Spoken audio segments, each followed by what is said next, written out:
Hello students, I Dipendra welcome you all to Magnet Brains. Cengage mathematics में जो आपको IIT JEE mains और advance level तक की हम तैयारी करवा रहे हैं, ये बुक एक्चुअली 5 हिस्सों में डिवाइडेड है। पूरा पैकेज है जो 5 बुक्स में डिवाइडेड है। Coordinate geometry, calculus, vectors in 3D, algebra और ट्रिग्नोमेट्री। कोऑर्डिनेट ज्योमेट्री में हम अभी बात कर रहे हैं, एक चैप्टर सर्कल्स हम पढ़ रहे हैं जो चैप्टर 4 है आपका। लास्ट लेक्चर में हमने बात की थी कि अगर दो सर्कल्स एक दूसरे को एक्सटर्नली टच करें तो क्या क्या सर्कमस्टांसेस बनते हैं और उन पर प्रॉब्लम्स को कैसे विजुलाइज किया जाता है और क्या क्या मैकेनिज्म्स आपको पता होनी चाहिए।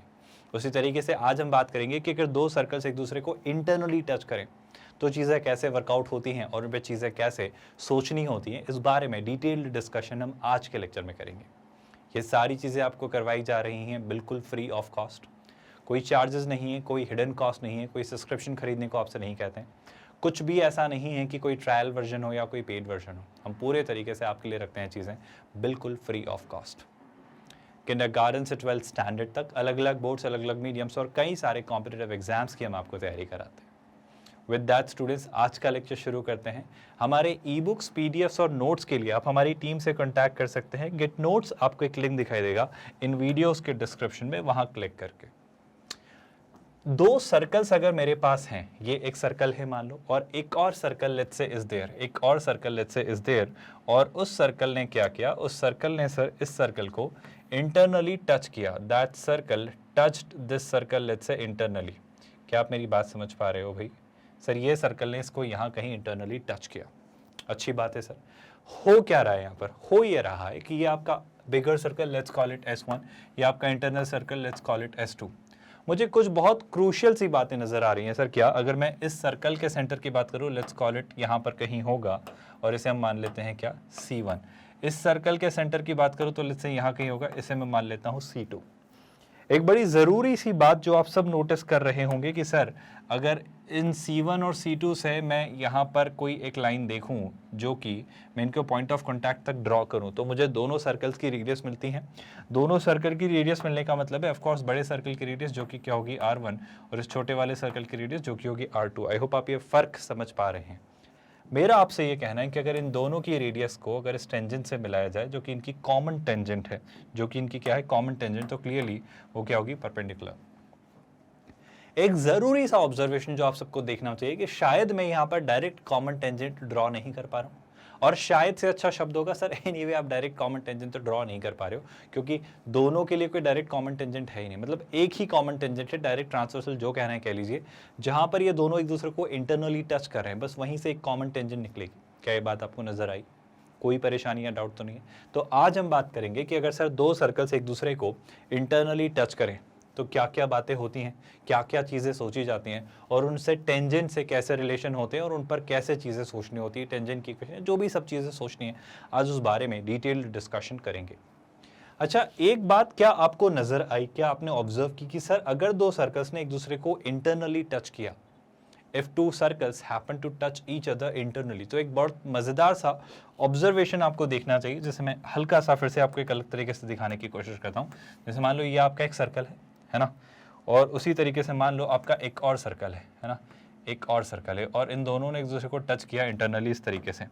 अब ऑफ कोर्स आपके पास ये जो बड़ा सर्कल है इसका ये सेंटर है यहाँ पर, और ये जो छोटा सर्कल है इसका ये सेंटर है यहाँ। बहुत काम की बातें हैं स्टूडेंट, सुनेगा। एक बात बताओ, अगर मैं आपसे पूछूं, प्लीज उस बात को गौर से सुनना और बताना कि इस वाले सर्कल की रेडियस क्या है सर? इस वाले सर्कल की रेडियस है ये, जिसे मैं कह लेता हूं R2। कोई दिक्कत तो नहीं है? अच्छा सर, बड़े वाले सर्कल की रेडियस क्या है सर? बड़े वाले सर्कल की रेडियस ये पूरी है, जिसे आप कह सकते हो क्या, R1। इसका सेंटर था लेट्स से C1 और इसका सेंटर था C2। आप खुद जरा सोच के बताओ इस बात को, प्लीज थोड़ा ध्यान से देखो और सोच के बताओ कि सर इस सर्कल के सेंटर से इस की रेडियस की जो लेंथ है वो ऑफ कोर्स क्या है, अभी जस्ट हमने इवैल्यूएट की क्या, R1। इस सर्कल के सेंटर से इसकी सर्कमफेरेंस तक की जो डिस्टेंस है जो कि इसकी रेडियस है R2। आप मेरी बात समझ पा रहे हो? अगर मैं R1 में से R2 सब्ट्रैक्ट करता हूं, अगर मैं R1 में से R2 सब्ट्रैक्ट करता हूं तो शैलाई से मुझे सर ये डिस्टेंस मिल रही होगी, मुझे ये डिस्टेंस मिल रही होगी, जो कि टेक्निकली कुछ नहीं है, जो दोनों सर्कल्स के सेंटर्स के बीच की डिस्टेंस है। आप कुछ समझ पा रहे हो जो मैं कहना चाह रहा हूँ? मैं महज इतनी सी बात आपसे कहना चाह रहा हूँ कि अगर दो सर्कल्स एक दूसरे को इंटरनली टच करें तो उनके बीच के सेंटर्स की डिस्टेंस उनकी रेडियस के डिफरेंस के इक्वल होगी। क्या इस बात से कोई आपत्ति या कोई परेशानी? आई रिपीट, दो सर्कल्स अगर एक दूसरे को इंटरनली टच करें तो उनके सेंटर्स के बीच की डिफरेंस नहीं, उनके सेंटर्स के बीच की डिस्टेंस उन दोनों की रेडियस के डिफरेंस के इक्वल होगी। I hope you all must have understood what I'm trying to convey. So this is going to be the parameter through which we'll be assessing whether two circles are touching each other internally or not. That is how we'll be working it upon, है ना।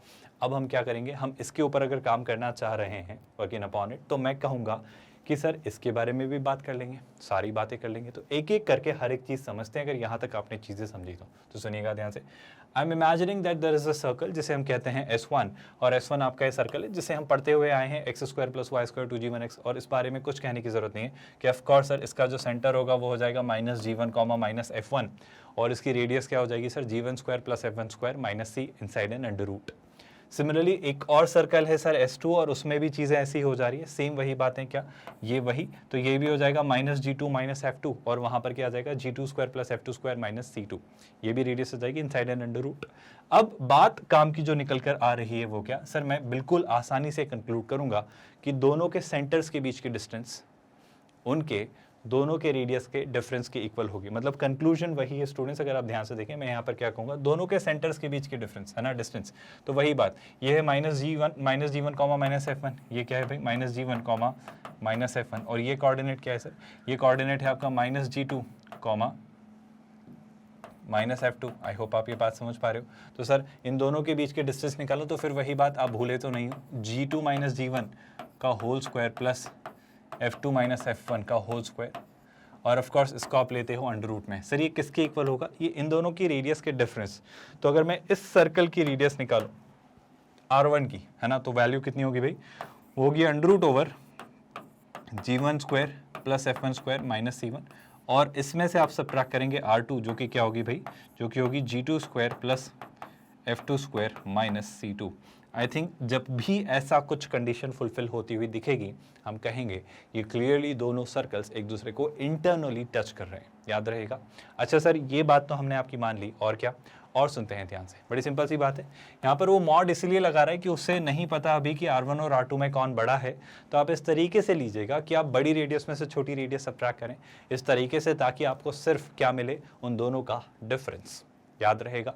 चलो sir आगे बढ़ते हैं। यहाँ पर अगर मैं एक ज़रूरी बात अगर ऑब्जर्व करूँ, तो यहाँ पर एक ज़रूरी बात जो दिखेगी वो क्या सर, यहाँ पर एक ही कॉमन टेंजेंट मिलेगी आपको, एक ही कॉमन टेंजेंट मिलेगी पॉइंट ऑफ कांटेक्ट टी पर, और सीधा सीधा तरीका सर, वो कॉमन टेंजेंट अभी फिलहाल इस सिनेरियो में वापस क्या बन जाएगी, रेडिकल एक्सिस, और रेडिकल एक्सिस तो जहाँ भी वर्ड दिखे मैं क्या कहूँगा S1 - S2 = 0। I repeat my statement, फिर से सुनिएगा ध्यान से।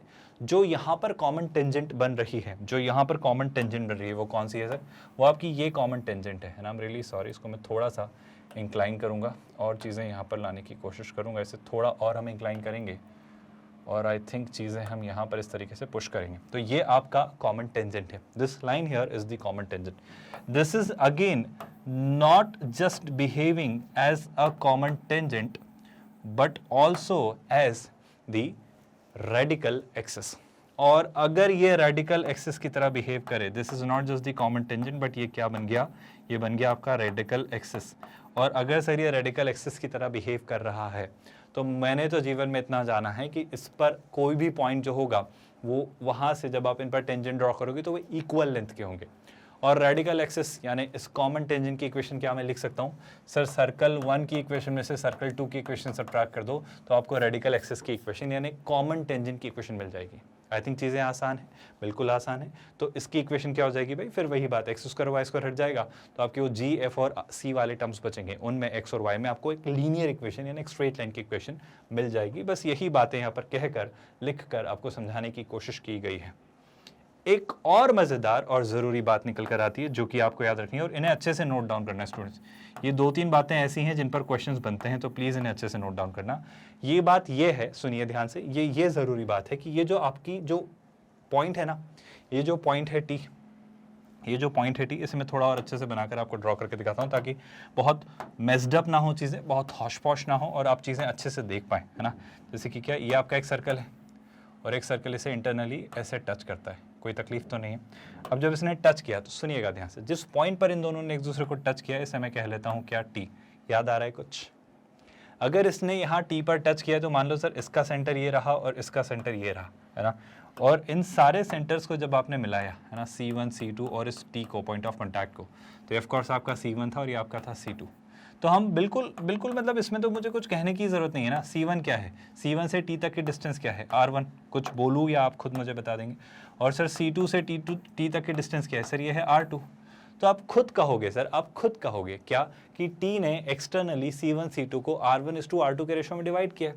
तो क्या मैं कह सकता हूँ T एक्सटर्नली डिवाइड करता है ना, डिवाइड करता है किसे भाई, C1 C2 को, किस रेशो में, R1:R2 के रेशो में। क्या ये फैक्ट, क्या है स्टेटमेंट, क्या है, तो सीधा सा ऑब्जर्वेशन है।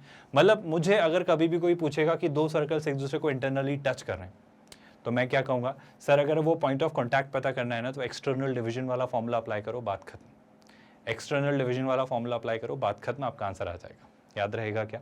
आई थिंक चीज़ें आसान हैं, चीज़ें सुलझी हुई हैं और चीज़ें बेसिक हैं और चीज़ें सिंपल हैं, और इस बेसिस पे हम सोच पाएंगे। क्या यहाँ तक कोई डाउट? ये दोनों बातें प्लीज़ याद रखिएगा, रादर ये तीनों बातें, बस तीन ही बातें हैं। इंटरनल डिवीजन, दोनों के सेंटर्स के बीच के डिस्टेंस उनकी रेडियस के डिफरेंस के इक्वल। दूसरी बात, उनकी जो कॉमन टेंजेंट होगी वही उनका रेडिकल एक्सिस होगा, वो होगा S1 - S2 0। और क्लियरली वो पॉइंट ऑफ कॉन्टैक्ट पता करने का तरीका होगा कि वो जो C1 और C2 को ज्वाइन करने वाली लाइन है, उसे ये पॉइंट ऑफ कॉन्टैक्ट R1:R2 के रेशो में externally, my dear everyone, externally divide कर रहा है। तो एक्सटर्नल डिवीजन वाला फॉर्मूला आप अप्लाई करेंगे। यहाँ तक कोई दिक्कत, कोई परेशानी, कोई डाउट स्टूडेंट्स? अगर नहीं है तो मेरा तरीका आसान, क्या हम तो करेंगे क्वेश्चन सॉल्व और देखेंगे कि चीज़ें कैसे हो रही हैं। इस क्वेश्चन को पढ़िए, समझिए, एक अच्छा क्वेश्चन है और एक्चुअली आपके दिमाग के कई सारे तारीख क्वेश्चन खोलेगा। इंटरनल, जब सर्कल एक दूसरे को टच करे इंटरनली, उस कंसेप्ट को लेकर। कैसे? देखो भाई, फाइंड द इक्वेशन, इक्वेशन निकालनी है sir, of the smaller circles, ठीक है sir, that touches the circles this and passes through the point 4,3। Sir सारी बातें ठीक है लाइफ में, पर मुझे ये बताओ, इंटरनली टच करे ऐसा तो कुछ समझ ही नहीं आ रहा है, ऐसा कैसे लग रहा है? देखेंगे ना भाई, हम क्वेश्चन ट्राई करेंगे, ये कंडीशन जो दी है उसे अप्लाई करेंगे। और सारी बातें छोड़ो, आपको तो एग्जाम में नहीं पता रहेगा ना कि इंटरनली टच करने पर बेस्ड है, एक्सटर्नली टच करने वाले क्वेश्चन और कंसेप्ट पर बेस्ड है, किस कंसेप्ट पर बेस्ड है, लिख के थोड़ी देगा वो कि ये सर्कल का, इस टॉपिक का, इस चैप्टर का ये ऐसा ऐसा क्वेश्चन है। ऐसा तो बिल्कुल नहीं देगा, फिर तो वो खुद ही कर ले भाई, है ना। तो वो आपकी इंटेलिजेंस चेक करना चाह रहा है, वो ये देखना चाह रहा है कि आप क्वेश्चन पढ़ के समझ पाते हो या नहीं, कि आपको एग्जैक्टली करना क्या है। मतलब क्वेश्चन की लैंग्वेज को समझना, उसे इंटरप्रेट करना और उसे इंटरप्रेट करने के बाद उसे प्रोसेस करना कि यहाँ पर करना क्या है। यही लॉजिक, यही इंटेलिजेंस आपकी कॉम्प्रहेंशन और इंटरप्रिटेशन एबिलिटी के साथ चेक किया जा रहा है। और इसी एग्जाम को हम कहते हैं IIT JEE, है ना। मेंस और एडवांस दोनों इसी तरीके से चेक करती है, लेवल अपग्रेड करके। इस क्वेश्चन को जब मैं पढ़ूंगा ना, तो मैं कहूँगा सर कि इस क्वेश्चन में मुझे एक ज़रूरी बात जो नज़र आती है वो ये कि ये जो बात है इसे आप ध्यान से देखो, x² + y² = 1। एक सर्कल जिसका सेंटर है ओरिजिन पर और जिसकी रेडियस है 1, ये बात तो मुझे नजर आई सर, बहुत बढ़िया, ये बात बहुत काम की और इस बात को आप गौर से देख लो, इसी से सारी बातें होंगी। काम की बात थी। अब अगर मैं चीज़ें विजुलाइज करना चाहूँ तो सुनना ध्यान से। आपके पास y एक्सिस होगा, आपके पास x एक्सिस होगा, बिल्कुल होगा सर, और एक सर्कल होगा जो कि सेंटर्ड होगा कहाँ, जो कि सेंटर्ड होगा ओरिजिन पर। कोई तकलीफ तो नहीं है, उसकी रेडियस है 1, तो 1, 0, 0, 1, -1, 0, 0, -1 ऐसे पॉइंट से पास हो रहा होगा। अब मुझे एक ऐसा सर्कल चाहिए जो पहली बात तो 4,3 से पास होता है और जो कि इस सर्कल को टच करता है। तो एक काम करते हैं सर, मैं कुछ सर्कल्स ऐसे इमेजिन करने की कोशिश करता हूँ जो कहाँ से पास हो रहे हैं, 4,3। 4,3 यहाँ कहीं मिल रहा होगा, तो लेट्स से ये जो पॉइंट है यहाँ कहीं दूर जाकर यहाँ कहीं मुझे मिलता है क्या, 4,3। ये जो पॉइंट है this is 4,3। Now can you tell me और कैन यू गिव मी एक ऐसा सर्कल जो 4,3 से पास हो रहा है और इस सर्कल को टच कर रहा है। सर मैं ऐसे 2 सर्कल बना सकता हूँ, मैं ऐसे 2 सर्कल बना सकता हूँ। कौन से 2 सर्कल जनाब? सर एक सर्कल तो ऐसा, एक सर्कल तो ऐसा, जो मुझे बस थोड़ा सा वक्त दीजिए आप। एक सर्कल तो ऐसा जो इससे पास हो रहा होगा और ऑफ कोर्स इसे टच कर रहा होगा, ऑफ कोर्स इसे टच कर रहा होगा कुछ इस तरीके से। आई थिंक अभी हम काफ़ी क्लोज हैं इसके, आप मेरी बात समझ पाएंगे। ये बिल्कुल इस सर्कल को इंटरनली टच कर रहा है और 4,3 से पास हो रहा है। सर कोई और भी संभावना है क्या? देख लेते हैं भाई। एक और पॉसिबिलिटी मुझे नजर आती है सर, जो अगर आपने एक ऐसा सर्कल बनाया होता जो अगर आपने एक ऐसा सर्कल बनाया होता तो इस सर्कल की भी तो खास बात यही थी सर, मैंने थोड़ा इसे प्रॉपर्ली नहीं बनाया, मुझे थोड़ा सा वक्त दीजिए आप। मैं इसका पॉइंट ऑफ कांटेक्ट अगर यहाँ निकालूं तो सर इस सर्कल की भी तो खास बात यह है, ये जो सर्कल बना है इसकी भी तो खास बात यही है कि ये भी 4,3 से पास हो रहा है और इस सर्कल को टच कर रहा है बट एक्सटर्नली। काफी कुछ आपके सामने है साहब, काफी कुछ आपको बता दिया गया है। अब आप मुझे इस क्वेश्चन को सॉल्व करके आंसर बताएंगे। आपको अगर जानना है तो ये सर्कल के बारे में हम जानते हैं, centred at origin 0,0, radius 1। This circle and this circle both have one thing in common, that they touch this circle respectively, कैसे externally और internally, और इनकी खास बात यह है कि ये 4,3 से पास होते हैं। आई थिंक मेरे ख्याल से इतना विजुअलाइजेशन इस क्वेश्चन का मेरे ख्याल से काफ़ी है। अब आप करेंगे इस क्वेश्चन को ट्राई और मुझे बताएंगे कि सर इस क्वेश्चन में होना क्या है। क्या यहाँ तक चीज़ें आपको क्लियर हैं? यहाँ तक तो कोई कन्फ्यूजन नहीं है। अब थॉट क्या आ सकता है सर स्मॉलेस्ट सर्कल जो है, जो ढूंढने को वो कह रहा है, जब वो लिख रहा है कि आपको स्मॉलर सर्कल ढूंढना है तो स्मॉलर सर्कल के लिए क्या अप्रोच रहेगी? आई थिंक मेरे ख्याल से सर बड़ा छोटा देखने से अच्छा आइडिया होगा कि आप खुद देख लो कि कौन सा सर्कल है, एक्सटर्नली या इंटरनली, कौन सा सर्कल जो इसे टच कर रहा है एक्सटर्नली इंटरनली, इनमें छोटा कौन होगा। बड़ी बेसिक सी बात है, आप खुद ऑब्जर्व करके कह दोगे कि छोटा सर्कल कौन है। अब जो उसकी इक्वेशन मुझे निकालनी है तो मेरा ये कहना है, मेरा बस आपसे कहना है कि अगर आपसे मैं कहूँ, बड़ी सिंपल सी बात, सर इसकी इक्वेशन आपको निकालनी है ना। आई होप आपने इस क्वेश्चन को ट्राई किया, मैंने कुछ हिंट और देने की कोशिश की। उसने आपसे क्या पूछा? उसने आपसे बोला स्मॉलर सर्कल निकालिए, उसने आपसे बोला स्मॉलर सर्कल निकालिए। तो सर सीधी सी बात है 4,3 से पास होगा, इसे यहाँ टच करेगा तो ये बड़ा होगा, दिख भी रहा है, इट्स क्वाइट एपेरेंट और एविडेंट। 4,3 से पास होगा और इसे एक्सटर्नली यहाँ टच करेगा, आई थिंक ये सर वो छोटा सर्कल होगा, डेफिनेटली वो छोटा सर्कल हो। So we are looking for this circle, we are not looking for this circle. Did you all get this idea first of all कि हमें क्या करना है? मान गए सर, ये बात मान ली। अब क्या, मैं एक बात जानता हूं, ये आपका ओरिजिन है। क्या आप ये बात समझ पा रहे हो कि ओरिजिन यानी सर्कल का सेंटर, और इस सर्कल के सेंटर से अगर मैंने एक परपेंडिकुलर ड्रॉप किया, सॉरी मतलब परपेंडिकुलर नॉर्मल ड्रॉप किया, किस तरीके से? इस तरीके से कि वो इनके पॉइंट ऑफ कांटेक्ट पर मिलता है। तो सर ये बात तो तय है, ये बात बिल्कुल तय है कि सर इस सर्कल का जो सेंटर होगा ना, इस सर्कल का जो सेंटर होगा, आई होप आप बात समझ पा रहे हो, इस सर्कल का जो सेंटर होगा और इस सर्कल का जो सेंटर होगा, उनके लिए वो एक कॉमन नॉर्मल की तरह बिहेव करेगा। आप सुन पा रहे हो जो मैं कहना चाह रहा हूँ? मैं फिर से रिपीट करता हूँ, ये बात सुनिएगा ध्यान से, ये बहुत क्रूशियल और काम की हिंट है और शायद इसी से क्वेश्चन हो जाएगा अगर आप चीज़ें सोच पा रहे हैं तो। मुझे बस ये बताओ, इन दोनों सर्कल्स का, पहले तो हमने इस बाहर वाले सर्कल को हटा देना है, हमें उससे कोई मतलब नहीं, हम इस अंदर वाले सर्कल पर बात कर रहे हैं। अंदर वाले सर्कल के अंदर मुझे दिख रहा है सर कि अगर इस सर्कल का एक और इस सर्कल का एक कॉमन नॉर्मल बनाऊं तो कॉमन नॉर्मल क्या होगा? सर कॉमन नॉर्मल वो नॉर्मल होगा, सुनिएगा ध्यान से, मैं आपको और अच्छे से समझाने की कोशिश करता हूँ, जो इनकी कॉमन टेंजेंट है, जो इनकी कॉमन टेंजेंट है उस पर परपेंडिकुलर होगा। तो जो कॉमन नॉर्मल होगा ना सर, वो बेसिकली इस कॉमन टेंजेंट पर क्या होगा? परपेंडिकुलर। मैंने चीज़ें अच्छे से ली नहीं या बनाई नहीं, इसलिए मुझे चीज़ें अच्छे से दिख नहीं रही हैं, बट मैं थोड़ी सी चीज़ें बेहतर तरीके से बनाने की कोशिश ज़रूर करूँगा ताकि आपको अच्छे से चीज़ें समझाई जा सकें, है ना। आई थिंक सर चीज़ें कुछ ऐसी हों तो ज़्यादा अच्छा, ये मेरे ख्याल से बहुत अच्छे तरीके से दिख रहा है। सर ये इन दोनों सर्कल्स के सेंटर से क्यों पास हो रहा है? बेशक ये होगा, ये होगा, ये क्यों नहीं होगा? सर नॉर्मल तो सारे सर्कल के सेंटर से पास होते हैं ना। तो अगर ये एक ऐसा नॉर्मल है जो इसका भी नॉर्मल है और इसका भी नॉर्मल है, तो ऑफ कोर्स वो कैसा नॉर्मल है? ये कॉमन नॉर्मल है। और कॉमन नॉर्मल कहाँ बनेगा? वो कॉमन टेंजेंट पर परपेंडिकुलर होगा। तो अगर इन दोनों ने एक्सटर्नली एक दूसरे को टच किया तो ये वो कॉमन टेंजेंट है कि नहीं? और अगर ये वो कॉमन टेंजेंट है तो ये क्या होगा? वो कॉमन नॉर्मल। बस इसे देख लो, इससे आपको एक बहुत अच्छा आइडिया लग जाएगा कि सर चीज़ें कैसे सोचनी है, और आप बहुत आसानी से निकाल पाओगे चीज़ें कि चीज़ें कहाँ और कैसे जा रही हैं। बस इतना सा आपको कर लेना है। देखो, इस नॉर्मल को लेकर मैं आपसे बार बार इसलिए कह रहा हूं क्योंकि आप इस नॉर्मल को देखो। पहले तो ये पॉइंट समझना, आप थोड़ा सा हमने प्रॉपर्ली ड्रॉ नहीं किया, तो ये यही पॉइंट है जो आपको दिया हुआ है। Let's call it A for a while, है ना। इसे मैं कह लेता हूँ ओ। क्या बात आपको समझ आ रही है? अब एक बात बताओ सर, सिमेट्री से ये तो दिख ही रहा है सर कि जहां ये टच कर रहे हैं वहीं ये टच हो रहा है, वहीं ये टच हो रहा है। बस वो प्रॉपर्ली मैंने एक्सेस ठीक से ड्रॉ नहीं किया, वो थोड़े से टिल्टेड है, इसलिए चीज़ें ऐसी आपको नजर आ रही होंगी। अब सर काम की बात क्या है? एक बात बताओ, ये जो कॉमन नॉर्मल है, ये जो कॉमन नॉर्मल है जो कि कॉमन टेंजेंट के कारण बना, ऑफ कोर्स अगर वो कॉमन नॉर्मल है तो यहाँ पे भी वो कॉमन नॉर्मल होगा क्योंकि यहाँ भी वो कॉमन टेंजेंट है। Are you getting my point? और यहाँ पर भी वो कॉमन नॉर्मल होगा क्योंकि यहाँ भी वो कॉमन टेंजेंट है, यानी वो basically in point of contact से ही पास होगा। यानी ये जो पॉइंट ऑफ कॉन्टैक्ट था जो आपका 4,3 यहाँ से पास होगा।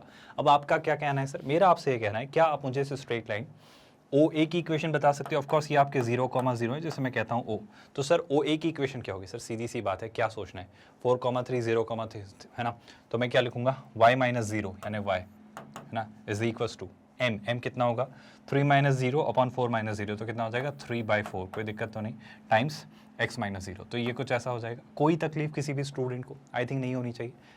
अब सर जो ये स्ट्रेट लाइन है, जो ये स्ट्रेट लाइन है, ये इस सर्कल को, ये इस सर्कल को, ये सर्कल कौन सा सर, ये जो सर्कल है ये है x square plus y is equal to 1, इससे इंटरसेक्ट करती है।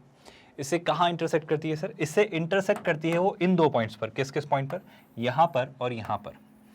तो क्या मैं ऐसा कहूँ कि सर मैंने अगर इस स्ट्रेट लाइन को और इस सर्कल को सॉल्व किया तो शायद मैं ये दोनों पॉइंट्स ऑफ इंटरसेक्शन निकालूंगा? बिल्कुल निकालूंगा। तो y की वैल्यू है 3x/4, यहाँ रिप्लेस करते हैं, तो ये है एक्स स्क्वायर प्लस यहाँ पर रिप्लेस करेंगे 3x/4, तो 3/4, 3 का स्क्वायर 9, 4 का स्क्वायर 16, और ये हो जाएगा x square is equal to 1। कोई तकलीफ स्टूडेंट्स? आई थिंक ये बात आप समझ पा रहे हो। अब सीधी सी बात ध्यान से देखना स्टूडेंट्स, पूरी इक्वेशन को 16 से मल्टीप्लाई किया, जैसे ही 16 से मल्टीप्लाई किया तो यहाँ से 16 गया, दिख रहा है क्या, यहाँ पर 16 आया और यहाँ पर 16 आया, कोई दिक्कत तो नहीं है। 16 + 9 कितना हो जाएगा सर? ये हो जाएगा 25। ये कितना हो जाएगा भाई? ये हो जाएगा 25। तो यहाँ पर आपको दिखेगा 25x²। आई थिंक 25 यहाँ से सर अच्छा होता आप यहीं लिख देते, तो आपने कहाँ लिखा 25? यहाँ। तो अगर x² है 16/25, तो कहना है सर x की जो वैल्यू आएगी वो क्या होगी? +-4/5। आप सुन पा रहे हो, समझ पा रहे हो? +-4/5। अगर x की वैल्यू +-4/5 यहाँ रखता हूँ तो ध्यान से देखना, x की वैल्यू अगर +-4/5 यहाँ रखता हूँ तो y की वैल्यू क्या आएगी? देखो +-4/5 रखता हूँ, 4 से 4 कैंसिल, तो क्या बचेगा? 3/5। तो y की वैल्यू क्या आ जाएगी सर? वो आ जाएगी 3/5। आप सुनिएगा ध्यान से, जब आपने +4/5 रखा तो ये जो कोऑर्डिनेट है ये क्या मिला सर आपको? ये मिला 4/5, 3/5। सुनिएगा ध्यान से, बहुत काम की बात है। सिमिलरली ये वाला कोऑर्डिनेट क्या होगा? ये ऑफ कोर्स आपका होगा -4/5, -3/5। अब काम की बात सुना स्टूडेंट्स, अगर मैं इस पॉइंट को थोड़ी देर के लिए कह लेता हूं, let's say B, so can I conclude कि सर आप एक ऐसे सर्कल की इक्वेशन ढूंढ रहे हो जिसके डायमीटर के कोऑर्डिनेट्स आपको पता है, हाँ या ना? तो सर ऐसा तो हमने पढ़ा है। अगर मुझे एक सर्कल के इक्वेशन पूछी जाए जब डायमीटर के कोऑर्डिनेट्स बताओ, तो कुछ ऐसा पढ़ा है क्या सर? x-x1 यानी x-4, अरे हाँ या ना, टाइम्स x-x2 यानी x-4/5, यस और नो ऑनलाइन स्टूडेंट्स जवाब दीजिए। और यहाँ पर प्लस y-y1 यानी कितना स्टूडेंट्स? 3, कोई दिक्कत तो नहीं, टाइम्स y-y2 जो कि कितना होगा भाई? 3/5। तो इस तरीके से आप इसे लिखेंगे जो कि होगा इक्वल टू 0 के। क्या आपको ये बात समझ आई? आप चाहें तो इसे सिंप्लीफाई कर दीजिए, मेरा कहना है यहाँ पर भी रोक दो, सिंप्लीफाई करके भी लिख सकते हो। ये कौन से सर्कल की इक्वेशन होती है सर? ये इस सर्कल की इक्वेशन है AB, जो कि ऑफकोर्स आपका कौन सा है? जो कि है आपका स्मॉलर सर्कल। मान लो इसकी जगह उसने लार्जर सर्कल पूछा होता तो क्या करते आप? लार्जर सर्कल कौन सी बड़ी बात है? लार्जर सर्कल का डायमीटर क्या है सर? वो है A, और इसे मैं कह देता हूँ लेट्स से थोड़ी देर के लिए C, तो वो हो जाता है AC। और AC एज अ डायमीटर के भी तो कोऑर्डिनेट्स मुझे पता है, तो क्या वहां से इक्वेशन नहीं निकाल सकते? मान लो उसने पूछा होता लार्जर सर्कल, तो वो भी हम निकाल देते। वही बात होती x-4 टाइम्स x-4/5 यानी x+4/5 plus y-3 times y+3/5 is equal to 0। I hope आपको बातें समझ आ रही हैं कि आप दोनों सर्कल की इक्वेशंस, इसकी और इसकी निकाल सकते हो। क्या ये एक आसान सा क्वेश्चन था? बेसिक सिमेट्री और बेसिक अंडरस्टैंडिंग अप्लाई करनी थी और इस क्वेश्चन को सोचना था। आई थिंक चीज़ें बहुत सुलझी हुई सी हैं अगर आपको कंसेप्ट्स पता है, अगर आपको चीज़ें पता है, अगर आपने बारीकियां ठीक से पढ़ी है। कोई डिफिकल्ट क्वेश्चन तो नहीं था स्टूडेंट से। अगला क्वेश्चन ट्राई करें क्या? ठीक है सर, अगर ये क्वेश्चन समझ आए तो let's move towards the next question. I hope आप ये निकाल लोगे, इसे सिंप्लीफाई कर लोगे, बहुत बड़ा टास्क नहीं है। अगर इन केस आपको लगता है नहीं सर सिंप्लीफाई कर दो, हम मैच करना चाह रहे हैं हमारा आंसर, तो फटाफट कर लो भाई। देखो x और x, ये कितना हो जाएगा सर? ये हो जाएगा x², है ना। यहाँ से क्या हो जाएगा सर? ये आ जाएगा -4x। ये कितना हो जाएगा सर? ये हो जाएगा -4x/5, कोई दिक्कत तो नहीं। और ये हो जाएगा कितना? 4 × 4 16/5, बहुत बढ़िया। प्लस y × y, ये हो जाएगा y²। ये कितना हो जाएगा? -3y। ये हो जाएगा -3y/5। और क्या सर? और ध्यान से देखो, ये हो जाएगा प्लस, कुछ गड़बड़ किया क्या? नहीं, प्लस 9/5 इज इक्वल टू 0। अगर आपको थोड़ी सी चीज़ें सुलझी हुई चाहिए, अगर आपको चीज़ें थोड़ी सी सिंप्लीफाइड चाहिए, तो मेरी आपको हिदायत ये होगी कि आप पूरे इक्वेशन को 5 से मल्टीप्लाई कर दो। अगर आपको चीज़ें आसान चाहिए तो जैसे ही आप 5 से मल्टीप्लाई करोगे तो देखो क्या हो जाएगा, समझना बात को। 5 से मल्टीप्लाई करते ही ये हो जाएगा 5x स्क्वायर, हाँ या ना। ये 4 की जगह क्या हो जाएगा, ये हो जाएगा 20x। यहाँ पर से ये 5 हट जाएगा, आई होप आप समझ पा रहे हो, यहाँ से ये 5 हट जाएगा, सुन पा रहे हो क्या आप लोग।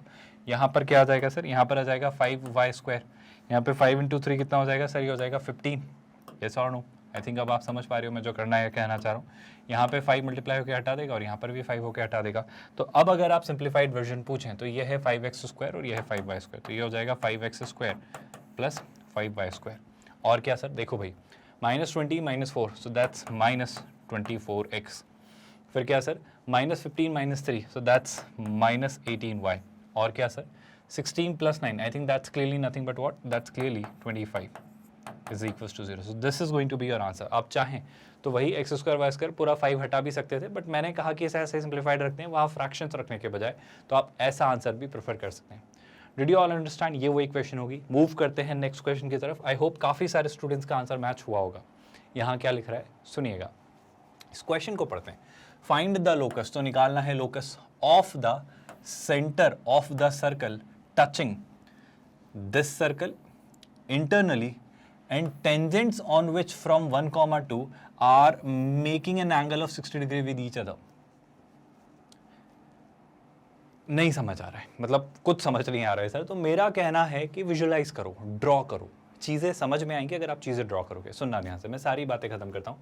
सर इस सर्कल को ड्रॉ करने का सबसे अच्छा आइडिया होगा, पहले सर्कल के सेंटर ढूंढता हूँ। इस सर्कल के सेंटर होंगे 1, 2, दिख रहा है क्या, तो सर इस सर्कल के सेंटर है 1, 2, तो 1, 2 पर एक सेंटर्ड सर्कल है जिसकी रेडियस अगर मैं निकालूं तो रेडियस कितनी होगी सोच के बताओ। 1 स्क्वायर 1, 2 स्क्वायर 4, तो 4 + 1 5, 5 - -4, ये 4 इधर आएगा तो माइनस हो गया, तो 5 - -4 यानी 5 + 4 यानी 9, 9 का √3। तो सर टेक्निकली आप एक 3 यूनिट रेडियस वाला एक सर्कल ड्रॉ कर रहे हो जिसका सेंटर है 1, 2 पर, जिसका सेंटर है 1, 2 पर, सेंटर 1, 2 पर दिख रहा है क्या, दिख रहा होगा है ना। और इसकी रेडियस कितनी ली है सर आपने, इसकी रेडियस आपने ली है कितनी भाई, इसकी रेडियस सर आपने ली है 3 यूनिट, जिसे मैं थोड़ा यहाँ पर लिख दे रहा हूँ। आई होप आपको इस बात से कोई आपत्ति नहीं होनी चाहिए। इसकी ये जो है ये रेडियस है और ये कितनी यूनिट्स है, ये 3 यूनिट्स है। वो ये कहना चाह रहा है आपसे find the locus of the centre of the circle. Sir निकाल लेंगे locus, focus, centre of the circle सब निकाल लेंगे। सर्कल की खास बात क्या है, उस सर्कल की खास बात यह है कि वो जो सर्कल है वो इस सर्कल को टच करता है इंटरनली। इस सर्कल को, वो जो सर्कल का सेंटर का लोकस पूछा जा रहा है वो इसको इंटरनली टच करता है, तो इसके अंदर कहीं बनेगा। दूसरी बात, उस सर्कल पर जो आपको इसके अंदर बनाना है, उस सर्कल पर जब आप टेंजेंट्स ड्रॉ करोगे ना 1, 2 से, उस सर्कल पर जब आप टेंजेंट्स ड्रॉ करोगे 1, 2 से, मतलब इसी सर्कल के सेंटर से जब उस सर्कल पर जब आप टेंजेंट्स ड्रॉ करोगे तो उन टेंजेंट्स के बीच में एंगल कितना होना चाहिए, 60 डिग्री। करेंगे सर बात, सारी बातें कर लेंगे। एक काम करो भाई, ये बताओ, हमारे पास एक सर्कल चाहिए जो इसको इंटरनली टच कर रहा हूँ। मैं एक रैंडम सा कहीं भी बना लेता हूँ, कोई परेशानी या आपत्ति तो नहीं है आपको इस बात से, नहीं है सर। तो ये हमने एक रैंडम सा सर्कल बना लिया, इसे थोड़ा छोटा कर लेता हूँ तो आपको 60 डिग्री टाइप दिख जाएगा, है ना। तो ये एक ऑफकोर्स आपका ये एक सिनेरियो बन रहा है ना। अब सर अगर आपने 2 टेंजेंट्स बनाई होती यहाँ से, अगर आपने 2 टेंजेंट्स बनाई होती तो कैसी दिखती भाई, ये एक टेंजेंट जा रही होती है ना। मैं इसे थोड़ा सा एक्सटेंड कर दूँ तो चलेगा क्या, आप परेशान तो नहीं हो जाएंगे भाई। और सर ऑफकोर्स आपकी एक और टेंजेंट जा रही होती, ये कुछ ऐसी जा रही होती। आई होप इन बातों से किसी को कोई आपत्ति नहीं है। और ऑफकोर्स सर एक और बात आपको नजर आ रही होगी कि सर अगर आप इन दोनों के सेंटर से कुछ पास करवाएं लाइन, तो वो इनकी कॉमन जो टेंजेंट है उस पर परपेंडिकुलर नॉर्मल की तरफ जा रही होगी, क्योंकि इसका भी सेंटर होगा और इसका भी कहीं ना कहीं सेंटर होगा। आप बात समझ पा रहे हो ना। अब सुनना, मुझे इसके सेंटर का लोकस चाहिए तो इसका सेंटर यहाँ कहीं लाई कर रहा होगा, जिससे मैं थोड़ी देर के लिए कह लेता हूँ H, K। कोई तकलीफ, कोई परेशानी, ये है 1, 2। अब क्लियरली सर, क्लियरली नजर आ रहा है चीजें बिल्कुल सिमेट्रिकल हैं। ये आपकी टेंजेंट, ये टेंजेंट, इन दोनों के बीच में 60 डिग्री एंगल। तो कहना है इसे कि सर ये जो एंगल होगा ये होगा एक 30 डिग्री एंगल, क्योंकि ये एंगल बाइसेक्टर की तरह बिहेव करेगा। आई होप मुझे इसको मैथमेटिकली प्रूव करने की जरूरत नहीं, आप ये बातें अच्छे से एविडेंटली अपेरेंटली देख पा रहे हो, समझ पा रहे हो, बातें जच रही हैं दिमाग में, है ना। अब बात सुनना, अब मैं जो अगली हिंट आपको देने वाला हूँ इस क्वेश्चन को सॉल्व करने के लिए। सर ये 30 डिग्री मिल चुका है, ये H, K मिल चुका है, ये 2 टेंजेंट्स हैं। अब आपके पास मेरे ख्याल से इस क्वेश्चन को सॉल्व करने के लिए सब कुछ है। ऐसा कैसे है सब कुछ, एक मिनट। सब कुछ इसलिए है क्योंकि अगर मैं आपसे पूछूँ ये 1, 2 से अगर यहाँ तक की इस पॉइंट की डिस्टेंस अगर मैं पूछूँ तो क्या आप बता सकते हो कितनी है? क्या आप बता सकते हो कितनी है? आई थिंक आपके पास कुछ है। मेरी बस गुजारिश आपसे इतनी है कि अगर आप यहाँ से एक परपेंडिकुलर ड्रॉप कर दें, अगर आपको अच्छा नहीं लग रहा है तो आप एक परपेंडिकुलर यहाँ से ड्रॉ कर दें और इसको ये परपेंडिकुलर कह दें। अगर आप इनको लेबल करना चाहें तो लेबल कर लीजिए। जैसे मैं इनको नाम देना चाहूँ तो मैं कुछ नाम दे देता हूँ। जैसे मैं इसे कह लेता हूँ, लेट्स से ए, इसे कह लेता हूँ बी, इसे कह लेता हूँ सी, इसे कह लेता हूँ डी, इसे कह लेता हूँ ई, है ना। और कुछ तो करना बाकी नहीं है लेबल। आई थिंक ई के अलावा और कुछ तो बाकी नहीं है ना, तो ये हो जाता है ई। इसके बाद हमारे पास चीज़ें हैं। तो अब ज़रा आप इस पूरे फिगर को ध्यान से देखो और मुझे बस इतना बताओ कि चीज़ें कैसे शुरू करनी होगी, चीज़ें कहाँ से हम निकालेंगे और चीज़ें किस तरीके से आप मुझे निकाल कर बताओगे। बहुत बेसिक सा ऑब्जर्वेशन है। जो ट्रायंगल आपको मैं बनाकर दे रहा हूँ ना, ये जो अंदर वाला बन रहा है, इसमें अगर आप एक और नाम लिखना चाहो तो मैं यहाँ पे इस पॉइंट को भी नाम दे देता हूँ, लेट्स कॉल इट एफ, जिसका हमें लोकस निकालना है।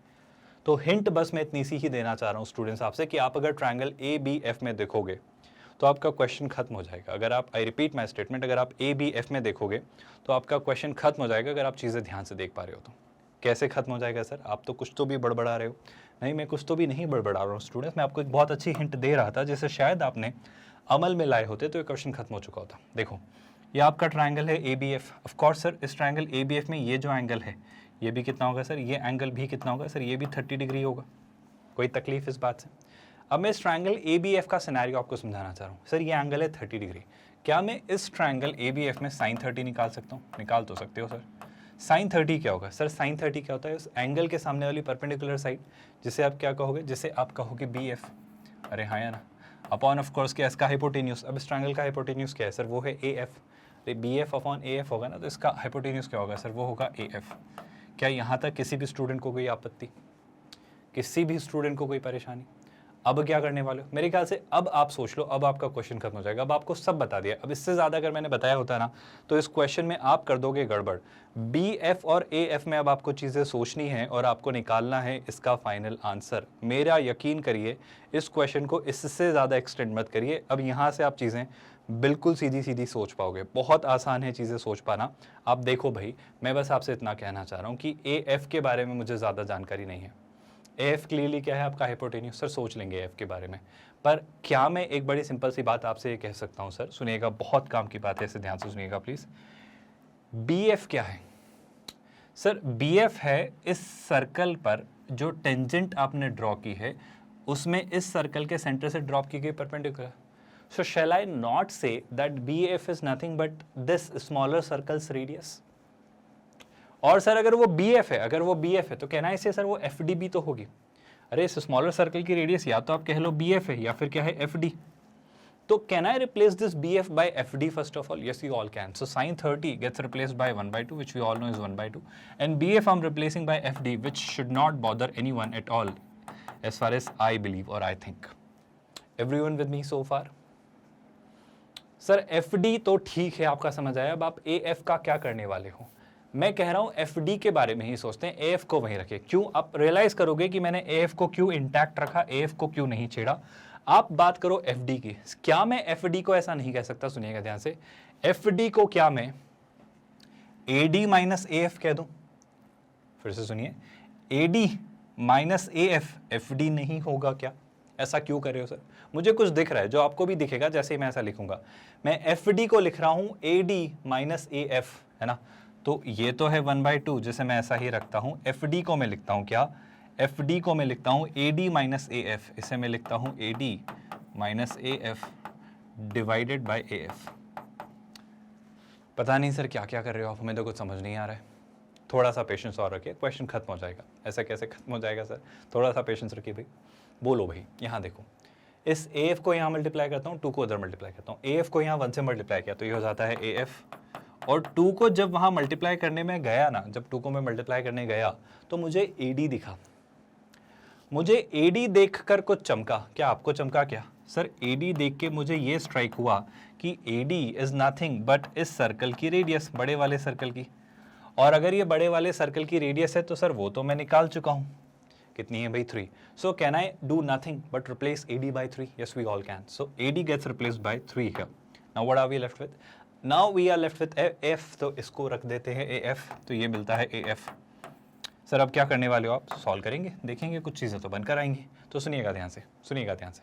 2 × 3 6 और 2 × F minus 2 F, minus 2 F इधर आए तो कितना आ जा रहा है सर? ये आता है 3 टाइम्स ए एफ। और वहाँ क्या मिलता है सर, वहाँ मिलता है आपको 6। आई थिंक मैं चीज़ें सही कह रहा हूँ, आपको चीज़ें समझ आ रही हैं। -2 AF इधर आए तो 3AF और ये 6, तो AF की वैल्यू कितनी आती है सर, AF की वैल्यू आती है 2। जब आपसे कोई कह रहा है कि आपके AF की वैल्यू आ रही है 2, तो ये वाली लेंथ कितनी है, 2 यूनिट्स। बस ये क्वेश्चन खत्म हो गया। आप चाहें तो किसी और तरीके से कर लीजिए या फिर ऐसे कर लीजिए। आप चाहें तो ऐसे कर सकते हो कि सर AF की वैल्यू आई है 2, तो ये वैल्यू 1 होगी और उसकी रेडियस 1 है और उसके सेंटर के कोऑर्डिनेट पता है, सर्कल के क्वेश्चन लिख सकता हूँ। ऐसे कर लो, या ऐसे नहीं करना है तो एक और तरीका बताता हूँ। अगर AF 2 आ रहा है तो बस ऐसे कर लो। AF अगर 2 आ रहा है मतलब सर H, K की 1, 2 से डिस्टेंस कितनी है, 2। I repeat my statement, H, K यानी F की 1, 2 यानी A से जो डिस्टेंस है AF वो कितनी है, 2। निकाल सकते हैं क्या? तो बिल्कुल सर H, K की 1, 2 से डिस्टेंस, तो H, K की 1, 2 से डिस्टेंस यानी H-1 का होल स्क्वायर प्लस K-2 का होल स्क्वायर। इस पर अंडर रूट लगाऊंगा जो कि किसके इक्वल होगा, 2 के, तो क्या लिख दूंगा, 2 का स्क्वायर। कोई तकलीफ? कोई तकलीफ? सर ये तो एक सर्कल दिख रहा है। आखिर में हम क्या करते हैं, आखिर में हम ये कर देते हैं H, K को X, Y से रिप्लेस कर देते हैं, तो ये बन जाएगा X-1 का होल स्क्वायर प्लस y-2 का whole square is equals to 2 square. तो क्लियरली ये एक सर्कल है which is centred again at 1, 2 जिसकी रेडियस है 2। यानी कि ये जो आपका f है ना, ये पॉइंट, ये एक ऐसा लोकस फॉलो कर रहा है, ये f एक ऐसा लोकस फॉलो कर रहा है जिसका सेंटर है 1, 2 जिसकी रेडियस है 2। तो इस लोकस पर कहीं पर भी आप एक सर्कल बनाना जो इसे इंटरनली टच कर रहा होगा, वो बेशक 60 डिग्री की ही टेंजेंट्स इंक्लाइंड बना रहा होगा, ये तय बात है। कहीं भी किसी भी स्टेप में कोई परेशानी?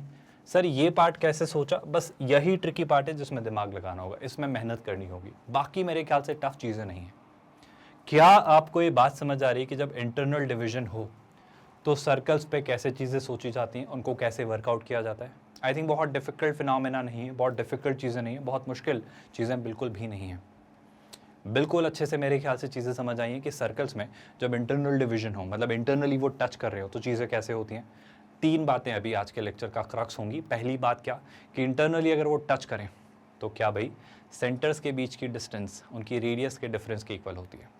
दूसरी बात, उनकी भी एक कॉमन टेंजेंट होती है जो कि रेडिकल एक्सिस ही होती है, जिसे आप S1 - S2 = 0 से निकाल सकते हो। तीसरी बात, वो जो पॉइंट ऑफ कांटेक्ट होता है जिसे आप यूजुअली, कन्वेंशनली या ट्रेडिशनली T से डिनोट करते हैं, ये पॉइंट T आपकी सेंटर्स के बीच को, डिस्टेंस को, C1 C2 को एक्सटर्नली इनकी रेडियस का रेशो R1:R2 में डिवाइड करता है। ये तो बड़ी बेसिक सी बातें हैं, यहाँ तक कोई परेशानी तो नहीं है स्टूडेंट्स, चीज़ें बड़ी सॉर्टेड सी हैं, सुलझी हुई सी हैं, मेरे ख्याल से कोई तकलीफ नहीं होनी चाहिए। ये 3 बातें ज़रूर याद रखिएगा, इन्हें अच्छे से नोट डाउन करके रखिएगा। ये सब कुछ हम क्या कर रहे हैं स्टूडेंट्स, ये सिंगेज बुक आपकी सॉल्व हो रही है मैथमेटिक्स की, जो कि आपका 11th और 12th का कंप्लीट सिलेबस कराते हुए आपको IIT JEE मेंस और एडवांस लेवल तक की तैयारी करा रही है। इस बुक का टाइटल है सिंगेज फॉर JEE एडवांस्ड। बहुत कॉम्प्रहेंसिव बुक है, बहुत डिटेल्ड बुक है और उतना ही थरो मैनर में हम भी इसे कर रहे हैं। मतलब ये बुक एक्चुअली, ये जो पैकेज है 5 बुक्स में डिवाइडेड है। इसमें 5 बुक्स आपको मिलती हैं जो आपका पूरा सिलेबस कंप्लीट करती हैं। Coordinate geometry, calculus, vectors in 3D, algebra और ट्रिग्नोमेट्री, सारी चीज़ें इसमें कवर्ड रहती हैं। हम हर चैप्टर को उठा रहे हैं, हर कंसेप्ट को देख रहे हैं, उस पर बेस्ड इलस्ट्रेशन और एग्जाम्पल देख रहे हैं, चैप्टर के कंप्लीशन पर एक्सरसाइजेस के क्वेश्चंस कर रहे हैं ताकि वो कंसेप्ट्स हम कंसोलिडेट कर लें, उन्हें रिवाइज कर लें, और बुक के एंड में दिए गए JEE आर्काइव यानी JEE एडवांस्ड के प्रीवियस ईयर्स के क्वेश्चंस भी हम सॉल्व कर रहे हैं। मतलब बहुत अच्छे से हम हर एक चीज़ पढ़ रहे हैं और वो भी बिल्कुल free of cost.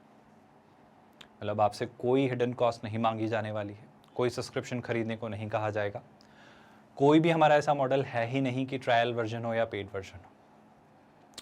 Kindergarten to 12th standard, अलग अलग बोर्ड्स, अलग अलग मीडियम्स और कई सारे कॉम्पिटिटिव एग्जाम्स की हम आपको तैयारी कराते हैं। ये प्लेलिस्ट ज़रूर सेव करके रख लो भाई। कैसे करना है सर, आप जब इस वीडियो के डिस्क्रिप्शन में जाएंगे तो आप डिस्क्रिप्शन में मोर ऑप्शन, तो थोड़ा और स्क्रॉल डाउन करना तो आपको लिंक दिखाई देगा, full playlist link, Cengage mathematics for IIT JEE mains and advanced. जब यहाँ आप क्लिक करेंगे तो ये प्लेलिस्ट ओपन होगा, यहाँ पर सारे वीडियोस आपको सिस्टमैटिकली ऑर्गेनाइज्ड मैनर में एक्सेसिबल होंगे, सब कुछ अरेंज्ड होगा। इससे फ़ायदा ये होगा कि आप हमेशा चीज़ें देख पाओगे कि आपके लिए वीडियोस रिलीज़ हो रहे हैं, कितने हो चुके हैं, आप कहाँ पर हो, आपने कितने देख लिए, आप सिंक में हो या नहीं, आपका बैकलॉग तो क्रिएट नहीं हो रहा है। आप जानते हो ना, हम आपके लिए डेली 2 वीडियोस रिलीज़ करते हैं। मतलब हम टाइमली आपका सिलेबस और कोर्स कंप्लीट करवाकर आपको कॉन्फिडेंटली एग्जामिनेशन हॉल में भेजना चाह रहे हैं, इसलिए आपकी हर चीज़ बहुत परफेक्टली प्लान की जा रही है। और हर चीज़ बहुत थरली की जा रही है, इसका तो यकीन रखिए आप हमारे ये जो नोट्स, पीडीएफ्स और ई बुक्स जो बन रही हैं, इनको लेकर भी हमारी टीम से कम्युनिकेट कर सकते हो। गेट नोट्स आपको एक लिंक दिखाई देगा इन वीडियोस के डिस्क्रिप्शन में, वहाँ क्लिक करके आप इनसे भी कॉन्टैक्ट कर सकते हैं। तरीका बस आसान सा है इस एग्ज़ाम को क्रैक करने का। अच्छे से लेक्चर्स देखिए, अटेंटिवली देखिए, डिस्ट्रैक्ट मत होइए, यूट्यूब है क्योंकि ये पूरे फोकस्ड मैनर में देखिए और अच्छे से पूरा लेक्चर देखिए। नोट्स अच्छे से बनाओ भाई, और बार बार इस बात को पता नहीं मैं आपको कैसे समझा पाऊंगा कि क्वेश्चन सॉल्व करिए, इसके अलावा और कोई ऑल्टरनेटिव है ही नहीं। मेरा यकीन करिए और कोई ऑल्टरनेटिव नहीं। सर आप जो करवाते हो सारे क्वेश्चंस मैं कर लेता हूँ, मेरे पास टाइम बच जाता है, मैं कुछ और कर सकता हूँ क्या? स्टैंडर्ड कोई सा भी मटेरियल उठा लीजिए जो IIT JEE मेंस और एडवांस लेवल का हो, उससे सॉल्व कर लीजिए। आप एक अच्छी अंडरस्टैंडिंग बिल्ड कर रहे हैं, आपको कंसेप्ट बिल्कुल समझ आ रहा है, अब आपको सिर्फ क्वेश्चन सॉल्व कर लेने भर की देर है।